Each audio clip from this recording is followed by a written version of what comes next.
dia 31 de maio é comemorado o Dia Mundial Sem Tabaco. Você sabia que em todo o mundo há cerca de 2 bilhões de fumantes? O cigarro é considerado pela OMS a principal causa de morte evitável. Em todo o ano, cerca de 5 milhões de pessoas morrem no mundo em decorrência do cigarro. No Brasil, são aproximadamente 200 mil pessoas.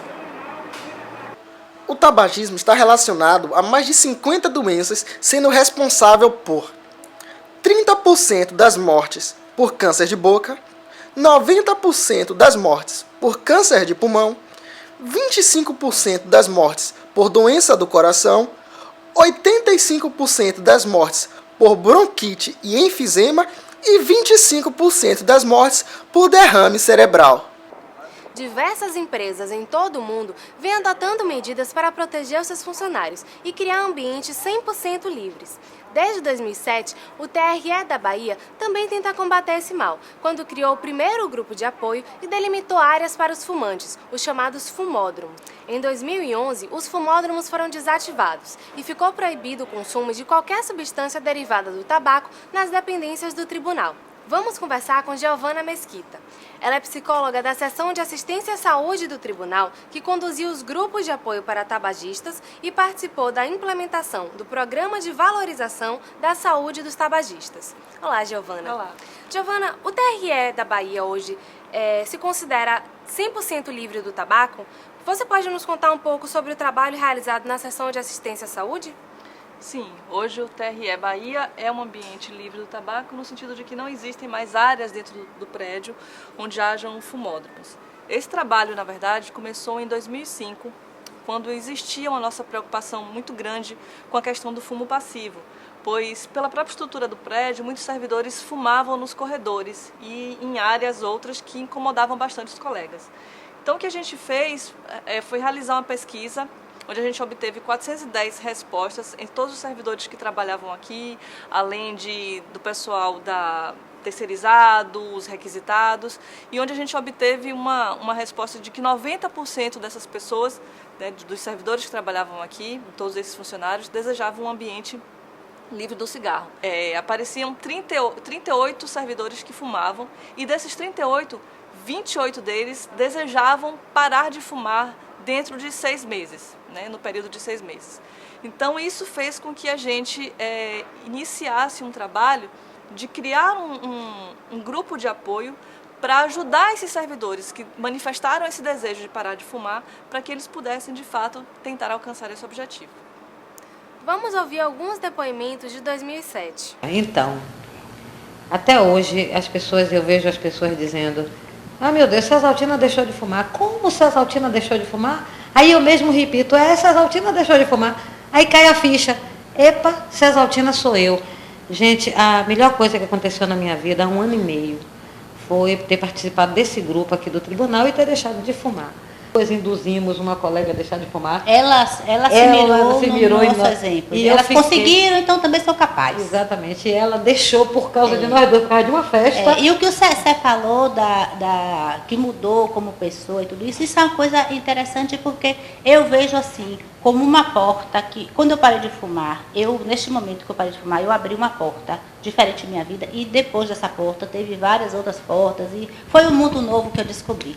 E potencialidades dentro de mim que eu não imaginava, coisas que eu não imaginava capaz de fazer, como eu não me imaginava capaz de parar de fumar. Poderosa, a gente foi poderosa. A gente diz: poxa, eu sou capaz, eu consegui. Então isso dá uma confiança, sabe? Então aí, depois parou de cigarro e vem malhação, vem atividade física, vem o cuidado com a alimentação. Em primeiro lugar, eu quero agradecer os responsáveis por esse projeto do grupo antitabagismo, agradecer também ao grupo, dizer que se não fosse esse projeto eu não teria deixado de fumar, que eu sempre tive vontade, sempre quis deixar de fumar, mas não tinha uma coisa que me ajudasse, que me incentivasse a deixar de fumar. E uma das coisas também para deixar de fumar, eu acho que tem de ter, você tem que ter uma razão, ou razões fortes para deixar de fumar. E eu também tive várias razões de deixar de fumar. Meu filho, né, de 9 anos, que sempre me pediu para deixar de fumar. A questão que eu gosto de jogar bola, eu gosto de esporte, não estava mais conseguindo praticar esporte, jogar bola. A questão mesmo da saúde dos meus dentes. Por mais que a gente cuide dos dentes, mas o cigarro, a nicotina, estraga os dentes. Eu não fiz uso de nenhuma medicação para parar. Tive que mudar alguns hábitos, né, que realmente me incentivavam a fumar e tornavam a tarefa mais difícil, né. E os primeiros dias são bastante difíceis, né? Não adianta falar que é uma coisa fácil, porque não é, né? Mas logo após a segunda semana sem cigarro, tudo vai ficando mais fácil, né? Eu diria até mais fácil do que eu supunha. Eu achava que ia estar sempre com aquela coisa de ficar pensando 24 horas no cigarro. Isso realmente não acontece, a não ser nos primeiros dias, que são os dias mais difíceis, né?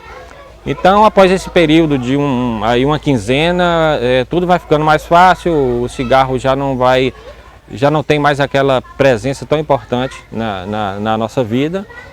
E hoje, com esse tempo que eu já estou sem fumar, quase 2 meses, o cigarro para mim é pouco mais que uma lembrança, né? É importante a gente ver como esses programas apoiam as pessoas que realmente querem deixar de fumar, né? Conta pra gente, Giovana, como que funcionavam esses grupos de apoio? Bom, esses grupos eles foram criados a partir das recomendações do INCA e da Associação Americana de Psiquiatria. Então ele é um grupo baseado numa ação multidisciplinar, onde psicólogo, assistente social, os médicos e os dentistas daqui das sedas faziam esse atendimento com o servidor. Então se avaliava as condições físicas e o grau de dependência que ele estava para ver se utilizava ou não o auxílio da medicação nesse processo de parar de fumar. Além disso, acontecia semanalmente os grupos de apoio, onde a gente debatia várias questões relacionadas ao cigarro, por exemplo, onde o servidor poderia perceber e avaliar melhor a sua relação com o cigarro, as estratégias para se desvincular desse vício, mas principalmente um espaço de apoio afetivo e de incentivo para esses servidores todos que desejavam parar de fumar. Uma coisa interessante que aconteceu é que houve uma multiplicação espontânea desse desejo de parar de fumar. Então, os colegas que não participavam dos grupos de apoio, mas que ao frequentarem os fumódromos se encontravam sozinhos, porque os seus antigos colegas de cigarro já não estavam mais lá, começaram também a espontaneamente parar de fumar. Conta pra gente, Giovana, como que acontece essa dependência do cigarro? O que motiva a pessoa a fumar? Eu acho que talvez, mais do que a gente discutir o que é que leva uma pessoa a fumar, a gente deve pensar o que é que faz com que a pessoa não consiga parar de fumar. A relação com o cigarro, ou como qualquer outra droga, é uma relação de vínculo afetivo. Então, o cigarro, ou qualquer outra droga, ele ocupa um lugar na vida do sujeito. Por isso que é tão difícil abandonar esse amigo cigarro. Obrigada, Giovana. Bom, essa edição do Gestão de Pessoas termina aqui. Curta a nossa página no Facebook e se inscreva no nosso canal no YouTube para acompanhar mais notícias.